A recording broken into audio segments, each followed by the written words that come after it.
Adlaw nga Domingo karon mga kaigsuunan, petsa 23 sa bulan sa Mayo tuig 2021.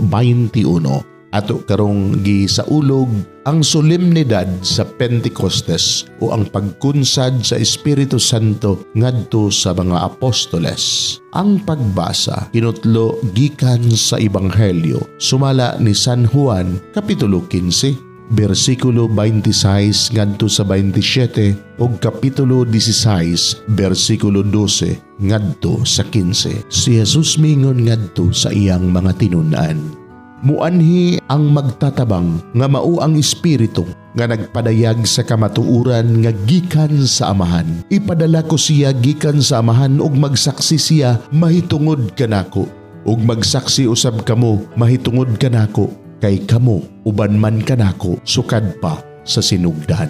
Daghan paunta kaayo akong isulti kaninyo, apan karon dili pa kamo makatugkad niini. Apan inig abot sa espiritu sa kamatuoran, tultulan kamo niya sa tibuok kamatuoran.